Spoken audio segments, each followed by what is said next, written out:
देखते हैं। महाशिवरात्रि का त्योहार फागुन महीने में मनाया जाता है। इस त्योहार के पीछे एक कथा प्रचलित है, तो आइए देखते हैं। हिमालय दास के एक राजा थे जिनकी पत्नी का नाम नैना देवी था। उसकी एक पुत्री थी जिनका नाम पार्वती था। वे भगवान शिव की अनन्य भक्त थी। वे भगवान शिव को मणिवन अपना पति मान चुकी थी, परंतु यह बात उसके माता पिता को नहीं मालूम थी। उसके माता पिता को उनके विवाह की चिंता सताने लगी। क्या हुआ महाराज, बड़े दिख रहे हैं, क्या बात है? महारानी, देखते हमारी पुत्री पार्वती अब बड़ी हो गई है, हमें उसके लिए कोई अच्छा वर ढूंढना चाहिए। जी महाराज, आप सही कह रहे हैं। आपने तो मेरे हृदय की बात कर। एक दिन नारद मुनि हिमालय राजा के पास जाते हैं।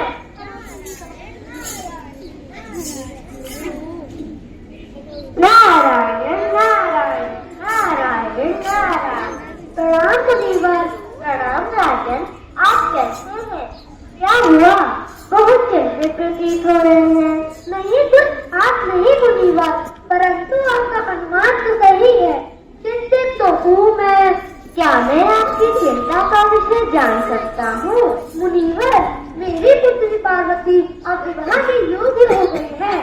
सोचता हूँ कुछ अच्छा वर मिल जाए तो उसका विवाह करा दूँ।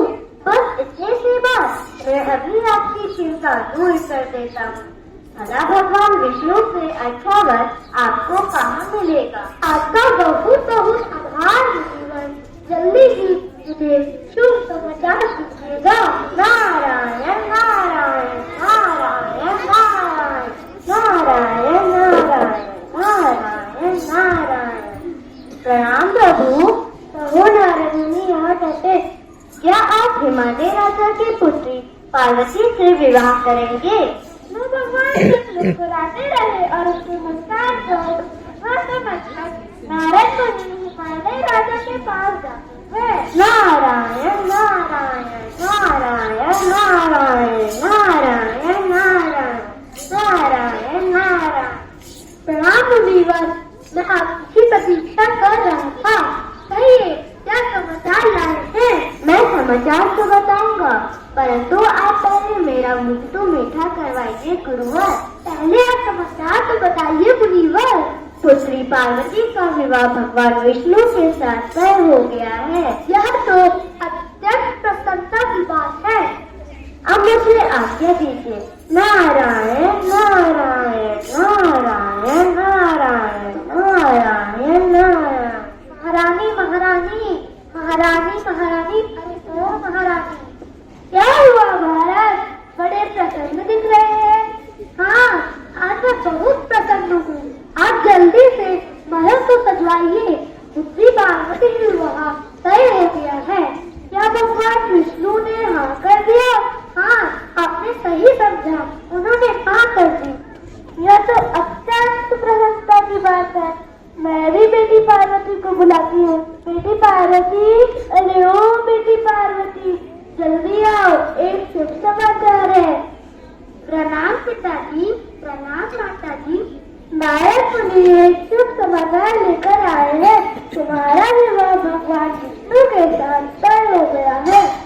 नहीं नहीं, मैं भगवान विष्णु के साथ विवाह नहीं कर सकती, या नहीं हो सकता। बेटी पार्वती, अरे ओ बेटी पार्वती, कहाँ जा रही हो? रुको तो। ना कहकर पार्वती जंगल में चली जाती है। वहाँ पर वह एक मिट्टी का शिवलिंग बनाती है। वे बेल पत्र, फल, धतूरे और बेल के साथ उस शिवलिंग की पूजा करती है। ओम नमः शिवाय, ओम नमः शिवाय, ओम नमः शिवाय, ओम नमः शिवाय। इस तपस्या के बीच एक भक्त ऋषि आते हैं। अरे पुत्री, छोड़ो ये सब पूजा। आखिर तुम यह तपस्या कर किसके ले रही हो? उनके लिए जिस पर मुंडों की माला है, सीता पर भस्म है और जटा जूट है। अरे छोड़ो ये पूजा, हम तुम्हारा विवाह भगवान विष्णु के साथ कराएंगे।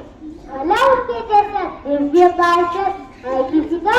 एक भले तपस्या चलो जन्म कोटि लगी रगड़ हमारी, बरहु शंभु न तो रहूं कुंवारी। हे ऋषि, मैं करोड़ों जन्म तक तपस्या करूंगी और हर जन्म में भगवान शंकर को ही अपना वर मानूंगी। उनके सिवा मुझे और कोई स्वीकार नहीं है। तो कैसे पार्वती जंगल में चली इतना कहकर पार्वती फिर तपस्या में नहीं हो जाती।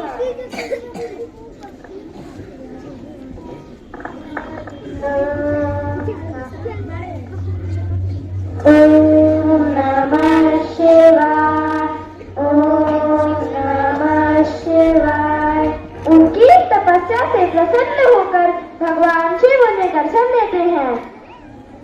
उठो पार्वती उठो, मैं तुम्हारी आराधना से प्रसन्न हूँ।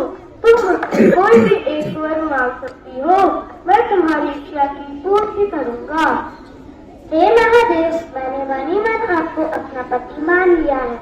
कृपया कर मुझे अपनी पत्नी के रूप में स्वीकार कीजिए। तथास्तु पार्वती, आज से ये संसार तुम्हें मेरी पत्नी के रूप में जानेगा। इस प्रकार शिव जी और माता पार्वती का विवाह हो जाता है और इसी दिन को हम महाशिवरात्रि के रूप में मनाते हैं। आइए